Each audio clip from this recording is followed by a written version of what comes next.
दी है क्या करना चाहिए क्या नहीं करनी है, तो इससे बड़ी मतलब शर्म की बात हमारे लिए कोई कुछ भी नहीं। आज की संख्या में जो लोग यहाँ मौजूद हैं, लड़की माँ बाप भी है, उसके पीछे मेन कारण क्या है? थाने का जो मेन रास्ता वही बंद कर दिया गया है। पत्रकार महोदय, हमें कोई शौक नहीं है यहाँ पे आने का जी, किसी को भी नहीं है, हमें क्या किसी को भी, आपको भी नहीं, हमें भी नहीं है। जब एक आदमी मजबूर हो जाता है ना, जब उसकी सुनाई कोई नहीं करता तो वो क्या करेगा। एक गरीब आदमी है, उसके साथ कोई जाति होती है, उसके लिए एक ही रास्ता है हमारे शासन प्रशासन का, इसीलिए खोल रखे हैं हमने थाने सरकार ने भी, ताकि कोई गरीब आदमी है किसी के साथ गलत ना हो, किसी के साथ अत्याचार ना हो। और यहाँ पे आने के बावजूद भी हमें 1 महीना हो गया है। 1 हफ्ता पहले भी हम प्रशासन से मिले थे, उन्होंने हमें 1 हफ्ते का टाइम मांगा था, भाई 1 हफ्ते के अंदर हम आपकी कार्रवाई कर देंगे, लेकिन उसके बावजूद भी टस से मस नहीं हुआ, ना शासन प्रशासन हुआ है और ना ही कुछ भी नहीं हुआ, मतलब जीरो हुआ है, जो इनकी प्रोग्रेस रिपोर्ट है वो जीरो है। एक बार घटना के बारे में बताएं, कितने तारीख की क्या घटना है ये पूरा मामला है? ये घटना सर शायद 8 या 9 जनवरी के आसपास की है। और एक हमारे समाज की, जो चमार समाज की लड़की है, जो गांव निमणाबाद से है, ठीक है, उसको एक डिडवाड़ा गांव का लड़का है जो कि मुस्लिम समाज का है, ऑलरेडी शादीशुदा है, 2 बच्चे हैं उसके, और उसको बहला फुसला करके वो घर से लेके गायब हो रखे हैं, जबकि लड़की नाबालिग है।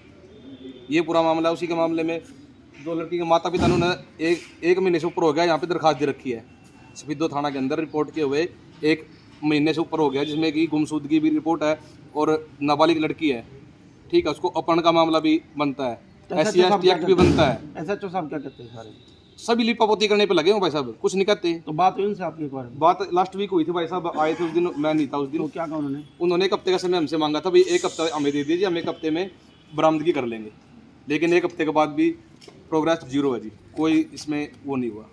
हाँ जी, इस चीज़ की उम्मीद लेकर जाए। यही उम्मीद लेके आए हैं। 1 महीने से ऊपर का समय हो गया, अभी तक प्रशासन के मतलब कानों पे जू नहीं रेंग रही है, अभी तक कोई कार्रवाई नहीं करी है। इन्होंने हमारे को कहा था कि 5-4 दिन में आपकी लड़की आपको ढूंढ के लेके दे दी जाएगी, लेकिन अभी तक मेरे ख्याल से खाली कागज काले किए जा रहे हैं, ठोस कोई कार्रवाई नहीं हो रही। आखिर क्या लगता है आपको, 1 महीने का समय बीतने के बाद भी किसी प्रकार से कोई बरामदगी नहीं है? ये देखो, इसमें ढीला रवैया जो है वो प्रशासन का है, क्योंकि हम तो 10 दिन हो गए लगातार इनसे मिल रहे हैं, आ रहे हैं, ये कह रहे हैं लड़कियों को उठा रहे हैं, ये कर रहे हैं, लेकिन कोई ठोस कार्रवाई नहीं कर रही। हाँ जी भाई साहब। हाँ जी नमस्कार जी, बताइए जी आप। यही है जी, पिछले 4 तारीख को हम यहाँ पे आए थे, 1 हफ्ते पहले ही SHO साहब से मिलने की, जो 10 जनवरी को FIR हुई थी उसमें क्या कार्रवाई हुई है। तब उन्होंने कोई अच्छा सा कोई जवाब नहीं दिया था। फिर DSP साहब से मिले थे, उन्होंने जल्द से जल्द कार्रवाई करने का आश्वासन दिया था, लेकिन अब भी उसके बाद भी नहीं, जब DSP साहब से मिले वो किस तारीख की बात है?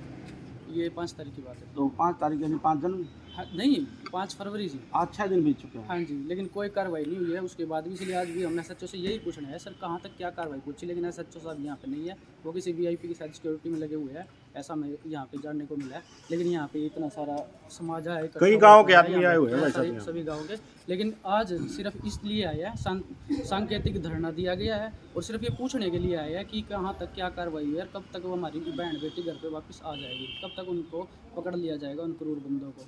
लेकिन अब यहाँ पे SHO नहीं है, तो अब क्या करें, यहाँ पे इसलिए बैठे हुए हैं जी। आप सबसे पहले बने रहे, देखते रहे जीवन कांच न्यूज़ से, सबसे पहला वीडियो को ज़्यादा से ज़्यादा लोगों तक जानकारी पहुँचाए। सबसे पहले हम आपको बता देते हैं, धरातल के ऊपर जो बेटी बचाओ बेटी पढ़ाओ की जो योजना